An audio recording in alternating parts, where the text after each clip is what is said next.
Have you ever noticed your elderly parent or grandparent waking up in the middle of the night, often around 3 a.m., and struggling to fall back asleep? Or maybe you're a senior yourself, wondering why your nights feel so short these days. Waking up at 3 a.m. isn't just a random event. There are real science-backed reasons behind it. In this video, we'll explore why many seniors wake up around 3 a.m., what happens to sleep patterns with age, the role of hormones, mental health, and habits, when to worry and when not to, practical tips to sleep better. So grab a warm drink, get comfortable, and let's talk about sleep, aging, and how to wake up feeling refreshed, no matter your age. Understanding the aging sleep cycle. Let's start with the basics. How sleep changes as we get older. As we age, our bodies go through something called circadian rhythm shifts. This natural biological clock helps regulate when we feel sleepy and when we feel awake. In younger adults, the body typically wants to sleep around 10 p.m. to 7 a.m., but in older adults, this clock often shifts forward. That means many seniors naturally feel sleepy earlier in the evening and wake up earlier in the morning. So if you're going to bed at 8:30 p.m., waking up at 3 a.m. is actually the equivalent of sleeping until 6:30 a.m., that's 7 full hours. Sleep architecture also changes. Older adults spend less time in deep, restorative sleep called stage 3 or slow wave sleep. Instead, more time is spent in lighter sleep stages, where it's easier to wake up, especially due to noise, temperature, or bladder signals. Let's summarize. Earlier sleep and wake times are common. Sleep becomes lighter and more fragmented. Less melatonin is produced with age. We'll talk more about this soon. REM sleep may also decline slightly, affecting dream quality and mood. These changes are normal, but when they start affecting health and energy, that's when we need to dig deeper. What's so special about this hour? So why does it happen specifically around 3 a.m.? Why not 1 or 5? Let's look at what's happening inside your body at that time. Cortisol levels start to rise around 3 to 4 a.m. Cortisol is the wake-up hormone. It begins to climb in preparation for the day, increasing body temperature and alertness. Melatonin, the sleep hormone, is at its lowest. Melatonin production peaks around 2 a.m.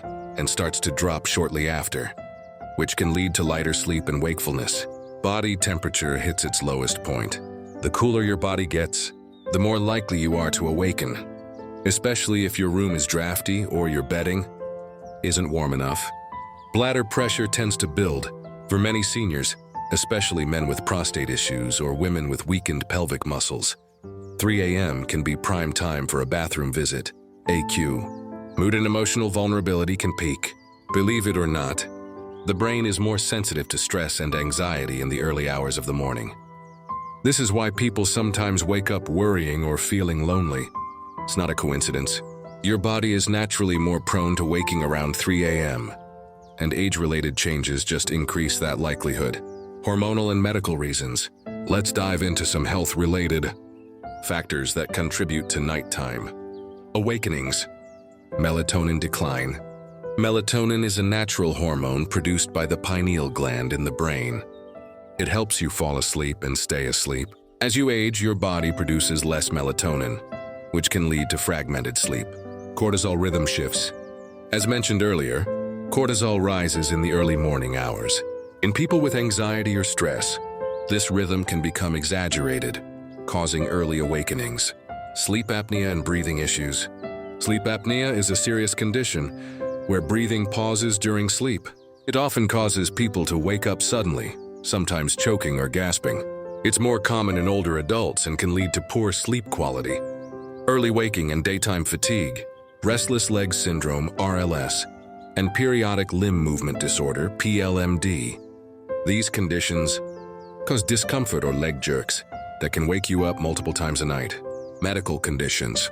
Conditions like arthritis, heart disease, acid reflux, diabetes, and even nighttime pain from injuries can all interrupt sleep. Medications. Many seniors take multiple medications, some of which have stimulating effects or increase urination at night. Examples include diuretics for blood pressure, increase bathroom visits. Steroids can interfere with deep sleep. Certain antidepressants. If you're on any regular medication and you're waking up at 3 a.m., It's worth checking if the timing or type might be affecting your sleep. Emotional and mental health factors. Sleep and mental health are deeply connected, especially as we age. Depression in older adults often shows up as early morning waking. People with melancholic depression might fall asleep just fine, but then wake up at 3 or 4 a.m. with feelings of sadness, hopelessness or anxiety, loneliness and grief. Older adults who have lost a partner or close friends may find nighttime especially hard. Quiet hours can bring emotional memories and sadness that disturb sleep. Anxiety and overthinking. Some people wake up at 3 a.m. with a racing mind. Their thoughts go to the past or to future worries. Without distractions, the brain becomes a loud echo chamber. Dementia and Alzheimer's. In some seniors with cognitive decline, sleep-wake cycles become completely reversed. They may wake up during the night and feel fully alert, even getting out of bed or walking around. All of this is to say, waking up at 3 a.m. isn't always just about the body. The heart and mind play a big role too. Is waking up at 3 a.m. dangerous? Here's the good news. Waking up briefly at 3 a.m. is not dangerous. In fact, studies show that even healthy sleepers wake up several times during the night. Most of us don't remember it. The problem is when you can't fall back asleep, you feel tired the next day. It happens night after night. If early waking is affecting your mood, memory, or physical health, it's worth addressing. But if it's occasional and you feel fine during the day, it may just be your new normal as you age. What you can do to sleep through the night. Now here's what many of you have been waiting for. Tips that actually work. Yuri 1. Go to bed later if you're waking too early.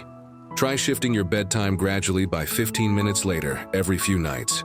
Don't go to bed at 8 p.m. if you want to sleep past 3 a.m. Just keep your bedroom dark, quiet, and cool, but not cold.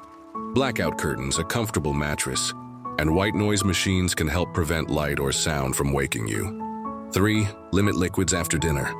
This helps reduce the need to wake up and use the bathroom in the middle of the night. 4.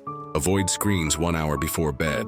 TVs, phones, and tablets emit blue light that suppresses melatonin production. Try reading a book or listening to calm music instead. Eat a light snack before bed if needed. Hunger or a drop in blood sugar can wake you up. Try a banana, a handful of almonds, or a piece of toast with peanut butter. 6. Practice relaxation techniques. Gentle breathing, meditation, prayer, or writing in a journal can calm your mind before sleep and help you return to sleep if you wake up at 3 a.m. 7. See a doctor if it's chronic. If none of these help and you feel exhausted every day, consult your doctor or a sleep specialist. Sleep studies, blood tests, or medication adjustments may help. What to do if you wake up at 3 a.m.? Okay, what if you're already awake at 3 a.m. and can't fall back asleep? Don't look at the clock. This creates anxiety. Stay in bed and breathe deeply. Focus on the sensation of your breath. If after 20 minutes you're still awake, get up and do something calming.